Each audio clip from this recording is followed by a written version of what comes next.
this is a tutorial on how to apply using the iEnabler system.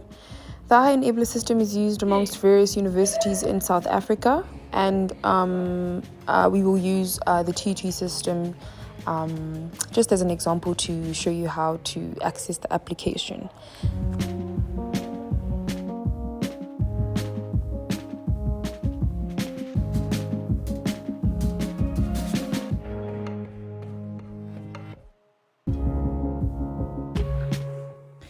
Now this part is for the application process.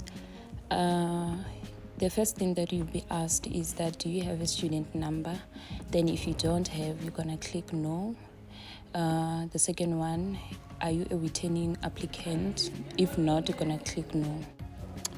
This is the consent form. You have to read it. It gives the university the permission to go to have access to your account, and if you want to go through with the application, you're gonna click I accept.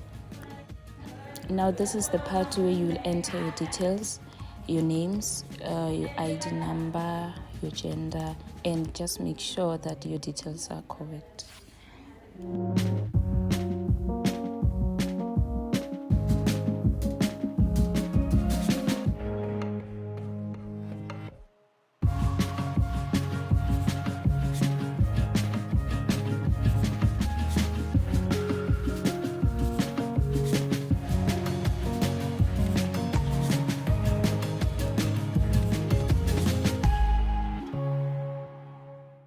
Now as you apply, you'll see there is some part where you can't type in, so you'll just go to the search tab next to it and it will show you.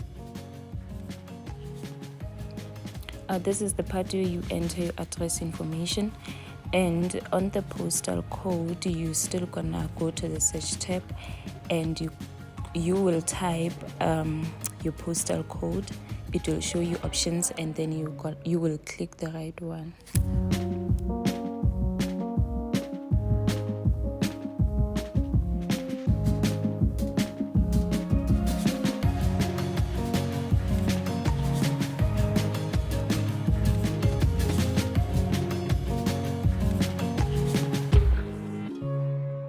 This is the part of your contact information.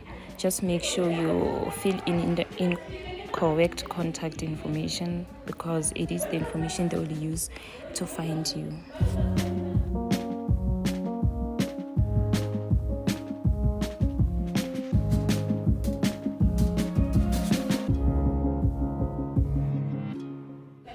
This is the section for your next of kin. Just make sure you enter the correct details of your mother, your father, or anyone close to you, because this information they will use it to in matters of emergency.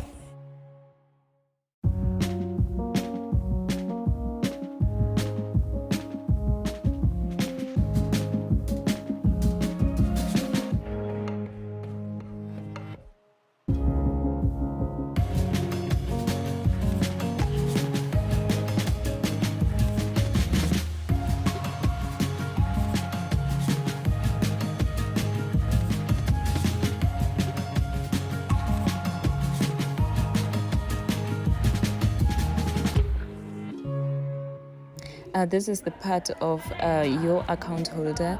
Make sure you enter the correct details.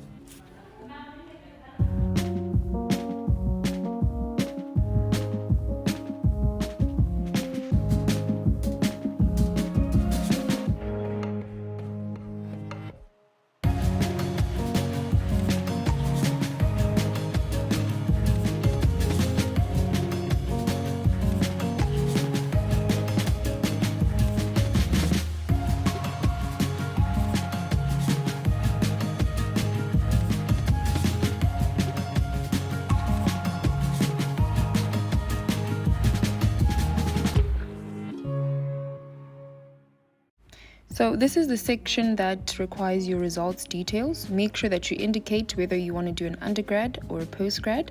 Undergrad is just right after your matric. Postgrad is after you've had an undergraduate qualification. This is the section where you have to indicate your school leaving certificate. Make sure that you indicate the correct one and enter your examination number just to make the process a bit easier. But if that's something that you currently do not have, just indicate your final school leaving certificate. Remember, you use the little search icon where it is indicated because you cannot type in these areas. So now we're going to move on to the section where you select your school leaving subjects. Like I said, use the search icon and select between 6 and 9 subjects in order for your application to go through. So after you have done so, you click next or you click add subject.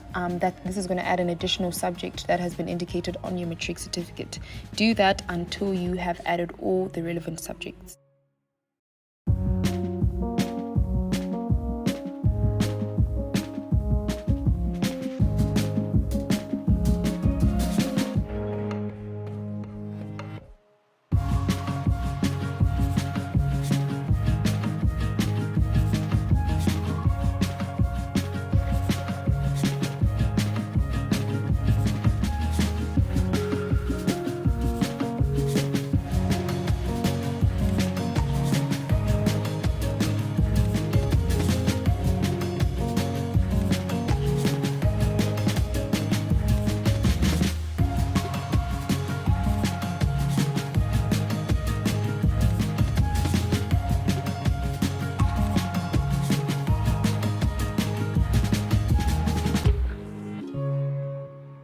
After you've done this, you're going to get a summary of all the results that you have indicated on your application. So just make sure that all the information is correct and all the grades and symbols that you've entered are correct. The next page here is your educational background, so the high school that you attended and whether or not you've actually studied at a previous institution. So into the relevant information, there is once more a search tab. So just remember to click on that as you cannot type in these areas.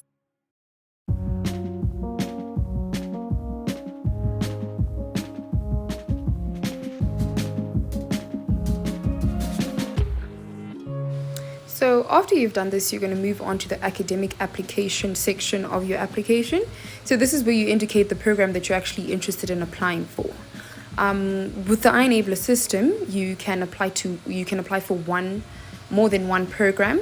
So make sure that you familiarize yourself with each institution's prospectus to make certain that you are applying for programs that you're eligible for. Once more, there is a search tab. So you're going to have to, you can't type these areas in. So make use of the search tab and indicate the faculty that you're interested in. After doing that, then you'll be able to indicate the actual program that you're interested in applying for.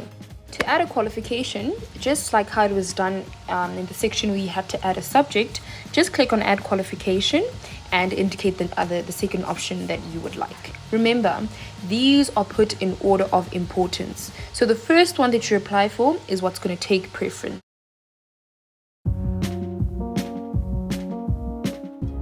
So once you have completed this, you're going to get to the section where you have to check your application details. So here you just have to make sure that you create a login PIN.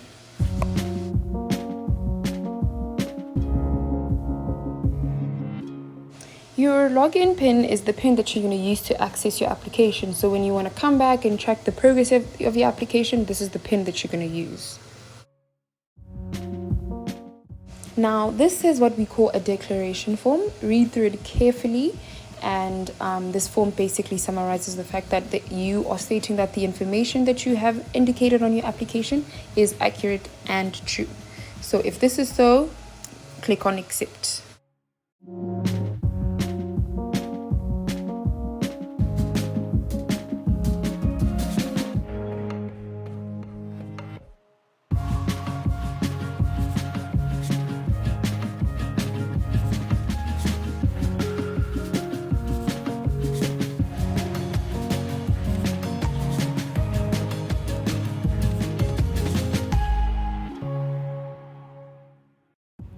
Now, this is the last stage of your application. This is where you're going to upload your documents. So, in uploading your documents, just make certain that you have a certified copy of your ID, a certified copy of your final matric results, and a certified copy of your final grade 11 results. Also, highly dependent on the institution that you're applying at, you may also need a copy of your proof of payment. Make certain that the certification date of all your copies is not older than 3 months. If they're older than 3 months, you may have to go get them certified once more.